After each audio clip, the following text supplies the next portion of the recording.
Student, ನಾನು degree complete ಆಗಿದೆ. ನಾನು ಬೆಳಗ್ಗೆ ಲೈಬ್ರರಿ ಹಚ್ಕೊಂಡು ಮತ್ತೆ 4 ಗಂಟೆಗೆ ಎದ್ದು ಲೈಬ್ರರಿ ಹಚ್ಕೊಂಡು ಆಮೇಲೆ 12 ಗಂಟೆ ತನಕ ಓದ್ಕೊಂಡು 12 ಗಂಟೆಯಿಂದ ಮುಂದಕ್ಕೆ ನಾನು ಬಂದು ಸುಗ್ಗಿ ಆರ್ಡ್ರ್ ಹೊಡಿತಿದ್ದೆ. ಅವಾಗ ಈಗ ಒಂದು 6 ತಿಂಗಳು ಬ್ಯಾಕು ಹಳೆ ಮ್ಯಾನೇಜರ್ ಇದ್ದಾವೆ. ಇವರು ಹೊಸ ಮ್ಯಾನೇಜರ್ ಬಂದಾಗ ಅರ್ನಿಂಗ್ಸ್ ಆಗ್ತಿಲ್ಲ. ಸುಮ್ಮನೆ ಅವ್ರಿಗೆ ಹೇಳಿದ್ರಪ್ಪ ರೆಸ್ಪಾನ್ಸ್ ಮಾಡಲ್ಲ. ನಮಗೆ ಹೇಳಿ ಹೇಳಿ ಹೇಳಿ ಹೇಳಿ ಸಾಕಾಗೈತಿ. ಇವತ್ತು ಬೆಳಗ್ಗೆಯಿಂದನೂ ಯಾರು ಊಟ ಮಾಡಿಲ್ಲ ಎಲ್ಲರೂ ಸರೌಂಡಿಂಗಲ್ಲಿ. ನಾವು ಓದೋದು ಬಿಟ್ಟು ಬಂದು ಇಲ್ಲೆಲ್ಲ ಕೆಲಸ ಮಾಡಕತ್ತೀವಿ. ಇದು ಮಾಡಕ್ಕೆ ಅವ್ರು ಹೇಳಿದ್ರಪ್ಪ ರೆಸ್ಪಾನ್ಸ್ ಎಲ್ಲ ಏನಿಲ್ಲ ಅಣ್ಣ. ಮತ್ತು ಕಿಲೋಮೀಟ್ರು ಲಾಸ್ಟ್ ಟೈಮ್ 10 ರೂಪಾಯಿ ಕಿಲೋಮೀಟ್ರು 8 ರೂಪಾಯಿ ಕೊಡ್ತಿದ್ರು. 8 ರೂಪಾಯಿ ಕೊಡೋದು ಬಿಟ್ಟು ಈಗ 5 ಬೆಳಗ್ಗೆಯಿಂದ ಸ್ಟ್ರೈಕ್ ಮಾಡಕತ್ತೀವಿ. ಇಷ್ಟು ಜನ ಹುಡುಗರು ಇನ್ನೂ ಬೆಳಗ್ಗೆಯಿಂದ ಅಷ್ಟು ಜನ ಹುಡುಗಿದ್ದಾರೆ. ಬಟ್ ಈಗಿಲ್ಲ ಹುಡುಗರು. ಅದು 4 ರೂಪಾಯಿ ಆರ್ಡ್ರಿಗೆ ಅಥವಾ ಪರ್ ಕಿಲೋಮೀಟರ್ಗೆ? ಪರ್ ಕಿಲೋಮೀಟರ್ 4 ರೂಪಾಯಿ 5 ರೂಪಾಯಿ ಕೊಡ್ತಿದ್ದಾರೆ. ಇಲ್ಲಿಂದ ಹೈಟೆಕ್ಗೆ ಏನಿಲ್ಲ ಅಂದ್ರೂ 5 ಕಿಲೋಮೀಟರ್ ಆಗುತ್ತೆ. 5ರಿಂದ 6 ಕಿಲೋಮೀಟರ್ ಆಗುತ್ತೆ. ಅಪ್ ಅಂಡ್ ಡೌನ್ ಬಂದ್ಬಿಟ್ರಪ್ಪ 12 ಕಿಲೋಮೀಟರ್ ಆಗುತ್ತೆ. 30 ರೂಪಾಯಿ ಕೊಡ್ತಿದ್ದಾರೆ ಪರ್ ಇಲ್ಲಿಂದ ಹೈಟೆಕ್ಗೆ ಬರೋದಕ್ಕೆ. ಈ ಕಡೆಗೆ ಹೋಗೋದು ಕೊಡ್ತಿದ್ದಾರೆ, ಬಟ್ ಬರೋದಕ್ಕೆ ಯಾವ್ದು ಕೊಡ್ತಾರೆ. ಅವ್ರಿಗೆ ಆಗ್ಲೇ ಹೇಳಿದ್ರಪ್ಪ ಅದೇನ್ ಮಾಡ್ಕೊಂತೀನಿ ಮಾಡ್ಕೊ ಹೋಗ್ರಿ ಅಂತ. 12 ತಾಸು ಅದು ಅಂದ್ರೆ 13 ತಾಸು ಲೆಕ್ಕಾಚಾರಕ್ಕೆ 380 ರೂಪಾಯಿ 13 ತಾಸು.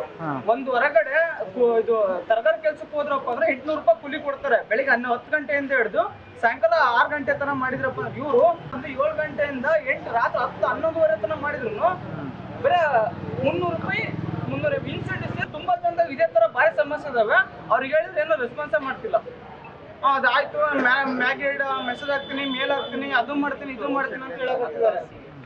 ಎಷ್ಟು ಆರ್ಡ್ರು? 10 ಆರ್ಡ್ರು. 10 ಆರ್ಡ್ರಿಗೆ ಕಿಲೋಮೀಟರ್ ಬರೀ 5 ರೂಪಾಯಿ ಕೊಡ್ತಾರೆ. ಕಂಪ್ನಿಯಿಂದ ಕೊಡೋದು ಹೊಡೆಯಂಗಿದ್ರೆ ಹೊಡೆದ್ರಿ, ಇಲ್ಲಾದ್ರೂ ಹೋಗ್ರಿ ಅಂತ ನಮಗೆ ಇದು ಮಾಡ್ತಾರೆ. ಅದಕ್ಕೋಸ್ಕರ ಇದು ಎಲ್ಲರೂ ಸೇರ್ಕೊಂಡು ಇವತ್ತು ಒಂದು ಇದ್ರಾಗ ಏನಾರು ಒಂದು ಮಾಡ್ಬೇಕು ಇಲ್ಲಿ. ಅಂದ್ರೆ ಝೊಮ್ಯಾಟೋದಲ್ಲೂ ಚೆನ್ನಾಗಿ ಕೊಡ್ತಿದ್ದಾರೆ, ಬಟ್ ಇದರಲ್ಲಿ ಈ ತರ ಕೊಡ್ತಿದ್ದಾರೆ. ಸ್ವಿಗ್ಗಿಯಲ್ಲೇ ಫೇಲ್ ಆಗಿದೆ. ಅವ್ರು ಹೇಳಿದ್ರಪ್ಪ ನಾವು ರೆಸ್ಪಾನ್ಸ್ ಮಾಡ ಬರ್ತಾರೆ. 3 ತಿಂಗಳಿಗೆ ಒಪ್ಪಟ್ಟು ಮಾಡಿದ್ರೆ ಮ್ಯಾನೇಜರ್ ಈಗ ಎಲ್ಲ ಕಷ್ಟ ಇಷ್ಟು ಜನ ಇದೀವಿ ಅಂತಾರೆ. ಅಷ್ಟು ಮ್ಯಾನೇಜರ್ ಫೋನ್ ಮಾಡ್ತೀವಿ. ಬೆಳಗ್ಗೆಯಿಂದ ನಾವು ಹುಡುಗರು ಸಹಾಯಕತ್ತಿದ್ರು ಅಂತಂದು ಯಾರು ಒಂದು ಫೋನ್ ಮಾಡ್ರೆ ಲೇಬರ್ ಆಫೀಸಿಗೆ ಕರ್ಕೊಂಡು ಹೋಗೋಣ ಪ್ರವೀಣ್ ಅಂತ ಅಂದು ನಂಬರ್ ಕೊಡ್ತೀವಿ. ಬೇಕಾದ್ರೆ ರೆಕಾರ್ಡ್ ಎಲ್ಲ ಇದಾವೆ, ಬೇಕಾದ್ರೆ ನಿಮ್ಗೆ ರೆಕಾರ್ಡ್ ಸೆಂಡ್ ಮಾಡ್ತೀವಿ ನಾವು. ಅವ್ರು ಹೇಳಿದ್ರಪ್ಪ ಅಂದ್ರೆ ನಮಗೆ ಹೊಡೆಗಿಲ್ಲ ಹೊಡ್ಕೊಳ್ರಿ ಇದು ಮಾಡ್ಕೊಳ್ರಿ ಅಂತ ಅಂತಾರೆ. ನಮಗೆ 7 ಗಂಟೆ ಆನ್ ಮಾಡ್ತೀವಿ ಸರ್. ಬಂದ್ಬಿಟ್ಟು 6 ಗಂಟೆ ಇದೆ ಸರ್. 6 ಗಂಟೆವರೆಗೂ ನಾವು ಬೇರೆ ಕೆಲಸ ಯಾವುದು ಮಾಡ್ತಾ ಇಲ್ಲ ಸರ್. ನಾವು ಫುಲ್ ಟೈಮು ಇದೇ ವರ್ಕ್ ಮಾಡ್ತಾ ಇದೀವಿ ಸರ್. ನಾವು ಒಂದು ಏನಿಲ್ಲ 15-20 ಜನ ಇದೀವಿ ಸರ್. ನಾವು ಡೈಲಿ ಏನಿಲ್ಲ ಅಂದ್ರೆ 20 ಕಿಲೋಮೀಟರ್ ದೂರದಿಂದ ಬರ್ತೀವಿ ಸರ್. ನಾವು ಇದೇ ಕೆಲಸ ಮಾಡ್ಬೇಕು ಅಂತೇಳಿ ಬರ್ತಾ ಇದೀವಿ. ಇವ್ರು 20 ರೂಪಾಯಿ ಕೊಡ್ತಾ ಇದ್ರು ಸರ್. ಆಮೇಲೆ ಬರ್ತಾ 10 ರೂಪಾಯಿ ಮಾಡಿದ್ರು ಸರ್. 11 ಗಂಟೆ 10 ರೂಪಾಯಿ